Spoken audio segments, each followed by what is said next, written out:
Hi everyone, welcome back to my YouTube channel. This is Dr. Ruby and we are back with another class on educational psychology. We have covered quite a bit in this series so far. We have gone through the basics of educational psychology, including its meaning, nature, scope and importance. We have also explored some key theories like Pavlov's classical conditioning, Skinner's operant conditioning and Watson's behaviorism, as well as the difference between classical and operant conditioning, to help you understand them better. After that, we have moved on to the cognitive development theories of Jean Piaget and Jerome Bruner. If you have missed any of these topics or want to revisit them, you can check out the educational psychology playlist, and I'll also provide the links in the description below. And today we will discuss another very important topic from your exam point of view, Vygotsky's Sociocultural theory of cognitive development. And in this video, we will understand in most simple words about Vygotsky, the core concepts of his theory like social interaction, zone of proximal development, more knowledgeable other, scaffolding and language as a tool of thought. We will understand his theory and finally its educational implications. If you are yet to subscribe to this channel, please subscribe now and press the bell icon so that you get notified every time I upload a new video. Now, before we get into the theory itself, let us talk a bit about the man behind it, Lev Vygotsky. Vygotsky was a Russian psychologist born in 1896. His work mainly focused on child development and education. Now, what's really fascinating about Vygotsky is how he saw learning as a deep social process. He believed that our development is not just a matter of growing up, but is profoundly shaped by the people we interact with and the culture we are part of. Unfortunately, Vygotsky's life was quite short. He passed away at the young age of 37 due to tuberculosis in 1934. Despite his early death, Vygotsky's ideas were revolutionary and have had a lasting impact on psychology, especially in the field of education.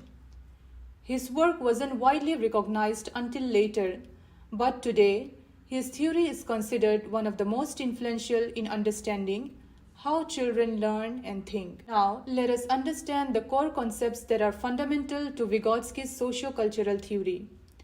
Each of these concepts provide a unique insight into how Vygotsky viewed learning and cognitive development. Social interaction. Vygotsky believed that social interaction is the foundation of cognitive development. He argued that learning happens first on a social level, through interaction with others, and then on an individual level with the child's mind.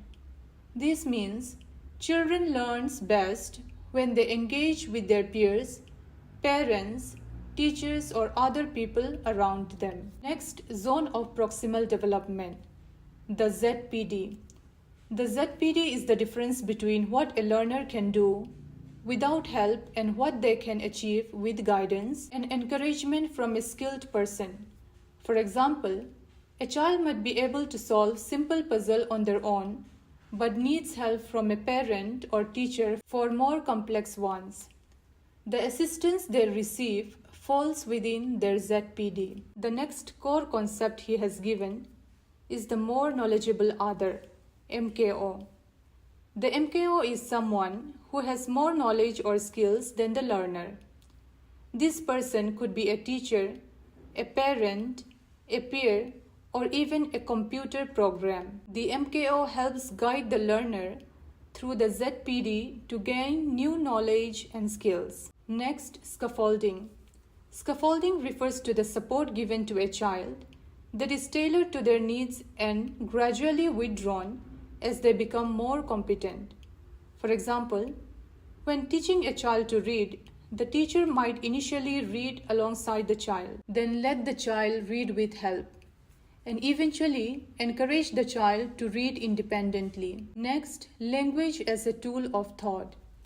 Vygotsky considered language not just a means of communication, but a powerful tool for thinking. He argued that Language helps children organize their thoughts, reasoning, and solve problems. As children engage in self-talk, they use language to guide their actions and thinking, helping them to solve problems and learn new concepts. Now, let us understand what Vygotsky's sociocultural theory of cognitive development is all about. This theory is unique because, unlike Piaget's theory, it does not see cognitive development as a series of stages.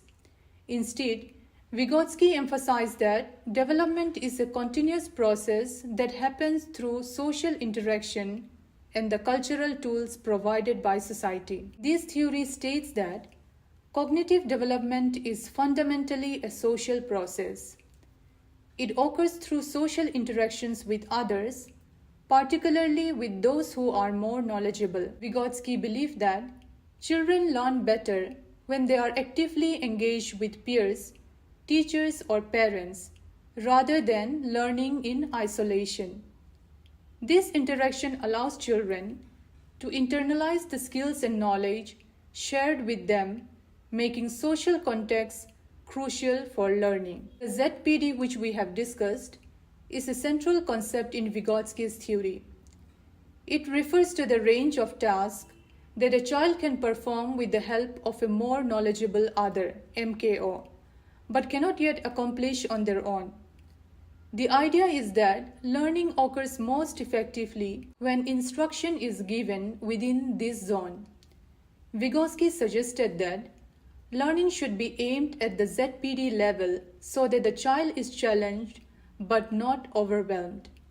For example, in a classroom, if a student can solve basic math problems independently but struggles with more complex equations, a teacher might provide guided practice to help the students learn these more challenging concepts. Now, according to Vygotsky, learning often occurs through the guidance of someone more knowledgeable.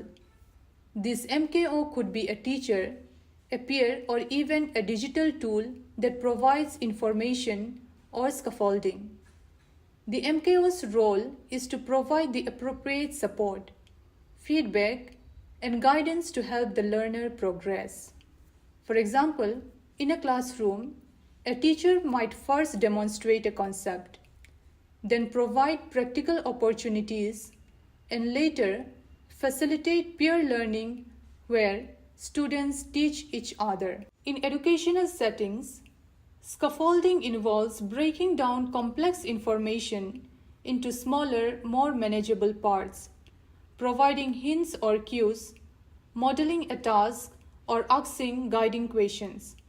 For example, when teaching essay writing, a teacher might first provide a framework, then work through a sample essay together with the class, and finally encourage students to write their own essays, reducing the level of support as students become more proficient. Vygotsky emphasized that cognitive development is mediated by cultural tools, such as language, symbols, and technologies.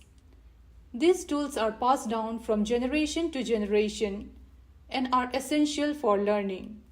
For example, in different cultures, various tools like calculators or computer software may be used to teach mathematical concepts.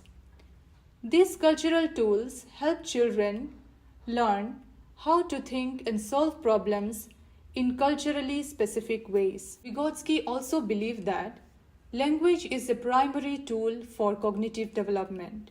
He argued that language shapes thought and reasoning, and that children use language to solve problems and understand the world around them. For example, a child might use self-directed speech or private speech when trying to solve a difficult puzzle. Over time, the private speech becomes internalized as inner speech, which is essentially thought. Vygotsky believed that this internalization of language is crucial for cognitive development. Unlike Piaget, who proposed stages of development, Vygotsky rejected the idea of fixed stages. He argued that cognitive development is a continuous process that varies greatly among individuals, depending on their social interactions and cultural context. This means that children's development cannot be fixed into stages, but should be seen as a fluid process that evolves through social experiences. This basically means that there is no single path to development. Instead, there are multiple paths shaped by different culture and social context. Now, moving on to the educational implications. Vygotsky's theory provides many valuable insights that can help educators create more effective learning environments. Here are some key implications of his theory in education. Vygotsky's theory encourages the use of collaborative activities where students work together, share knowledge, and help each other learn. This can include group work, peer tutoring, and cooperative projects. Such activities not only help students learn the content, but also develop essential social skills. Next, by understanding each student's zone of proximal development, teacher can tailor instruction to meet individual needs. This means providing more support for some students and encouraging more independence in others, ensuring that all students are challenged appropriately. Next, instead of passively receiving information, students are actively engaged in learning through discussion, problem solving, and hands-on activities. This leads to deeper understanding and retention of knowledge. Next, through scaffolding and guidance from MKOs, students are encouraged to think critically, solve problems, and apply knowledge in new contexts. This prepares them for more complex cognitive tasks in higher education and real life. Finally, Vygotsky's theory suggests that learning materials should be culturally relevant and meaningful. This helps students connect new knowledge to their own experiences and make learning more engaging. So that was all on Vygotsky's sociocultural theory of cognitive development. I hope you find the video insightful and helpful. If you enjoyed the video or have any questions, please let me know in the comment section below. I would love to hear your thoughts. In our next class, we will discuss another very important topic in educational psychology. So be sure to subscribe and press the bell icon to stay updated. Thank you for watching, stay tuned, and I'll see you in the next class.